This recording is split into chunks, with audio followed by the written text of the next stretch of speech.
The Golden Sandal, a Middle Eastern Cinderella story by Rebecca Hickox, illustrated by Will Hillenbrand.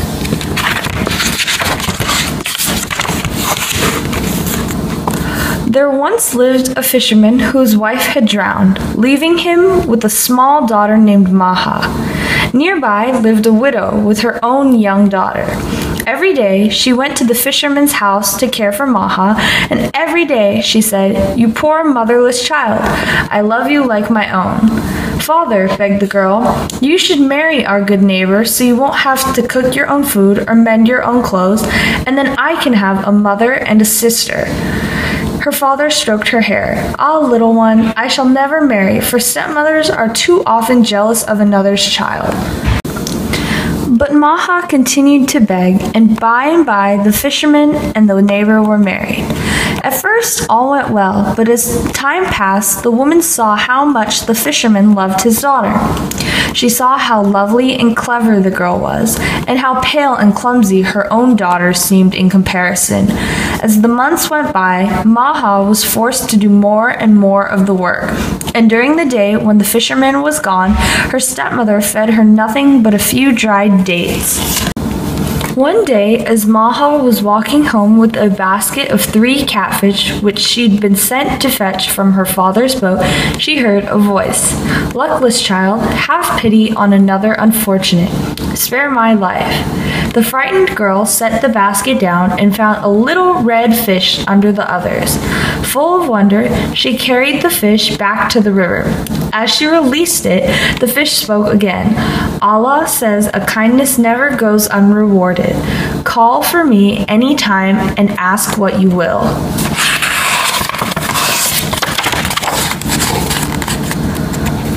When her father returned home, he asked what had happened to the red fish.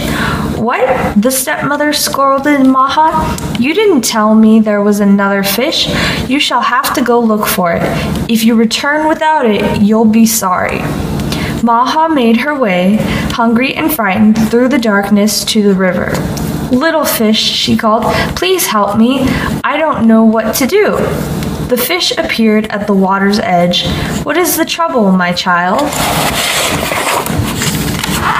"Stepmother is angry that I brought only 3 fish home. If I go back empty-handed, she will beat me."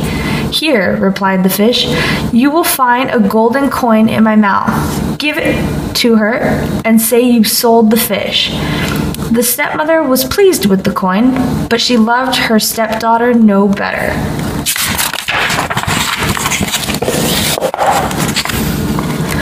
The years went by, and both girls grew into young women.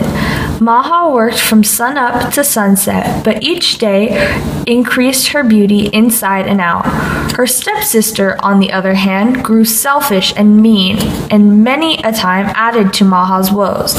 When things were too hard, the poor girl would go to the river and call for the fish, who always helped her in one way or another.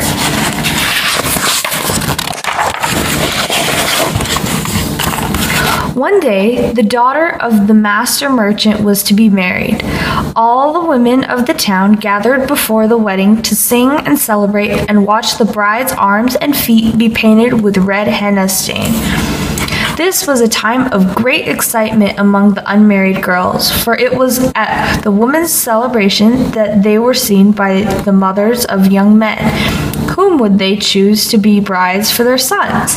The stepmother scrubbed her daughter and dressed her in their finest. Maha was left at home to carry the heavy water jug and sweep the floor. As soon as the others were gone, Maha ran to the river. "Little fish, please tell me what to do. Will I be a slave to my stepmother forever?" The fish appeared at the river's edge. "What is it you wish, my child?" "I wish to join the other girls at the bride's henna.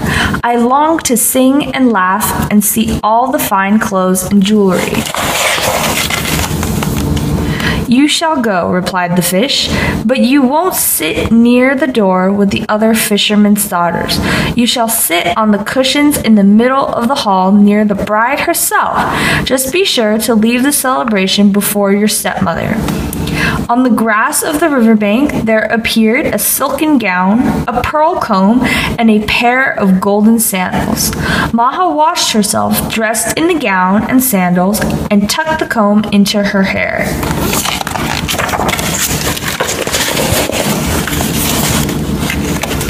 When she entered the merchant's house, the women made a place for her next to the bride.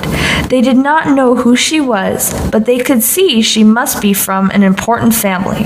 Her stepmother and stepsister whispered to each other that she looked very much like Maha, then giggled to think of her with such fine clothes.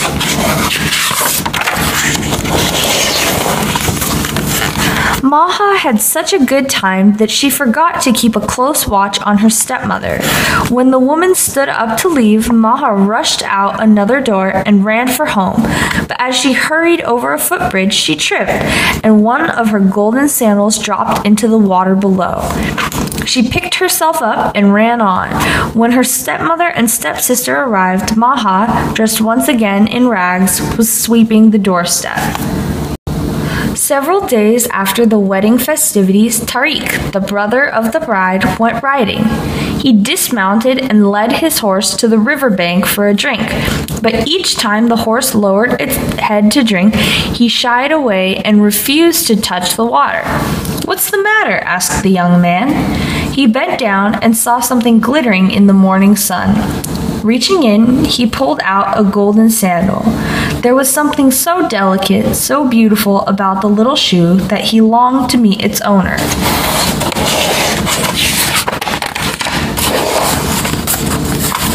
That evening, he only ate a few bites of his meal. "What is troubling you, my son?" asked his mother. Tariq pulled the sandal from his robe. "As you often say, it is time for me to marry, and I wish to marry the owner of this sandal. But who is she?" His mother was pleased. "Don't worry, my son, I will find her." The next day, she went from house to house in the wealthy section of town, for surely the owner of such a sandal would live there. Perhaps it would even be the fine girl who came to her daughter's henna. She tried the sandal on each unmarried woman, but it fit none.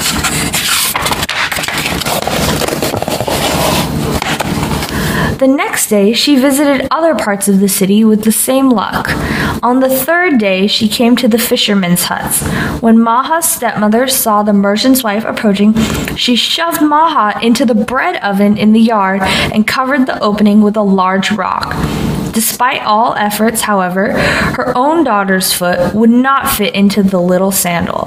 Tariq's mother was about to leave when the rooster flew to the top of the oven and began crowing with all his might. "Kiki-kiko, kiki-kiko, the one you seek is hidden below." Tariq's mother ordered her servant to open the oven. Maha crawled out and her foot slipped easily into the sandal. When the merchant's wife saw the beauty and kindness in the girl's eyes, she knew she'd found a worthy bride for her son. "Here," she said, handing a purse of gold to the stepmother. "Your stepdaughter is now betrothed to my eldest son. The wedding procession shall come for her in 2 days' time." Even now, the stepmother could not rejoice in her family's good fortune. She went to the perfumer with some of the gold and asked him to make an oil which would smell as foul as rotting fish and cause hair to fall from the head. The night before the wedding, she held her breath and combed the foul potion through Maha's lovely dark hair. The next day, the procession came and carried the bride on a litter through the streets amid much singing and dancing. Tariq waited impatiently to sign the wedding contract so he could see his bride. When he at last lifted her veil, the scent of roses filled the room, and her hair was so beautiful he could not stop stroking it.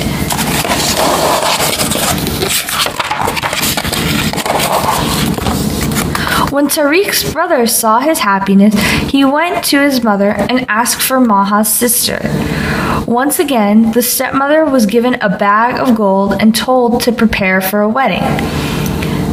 The woman had heard of the oil's effects on Maha, so the night before the wedding, she combed the reeking mixture through her own daughter's hair.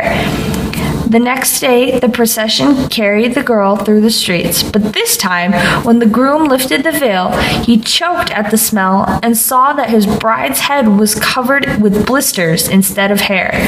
The girl was taken back to her mother in disgrace. As for Maha and Tariq, they were blessed with 7 children and lived their days in great joy and good fortune.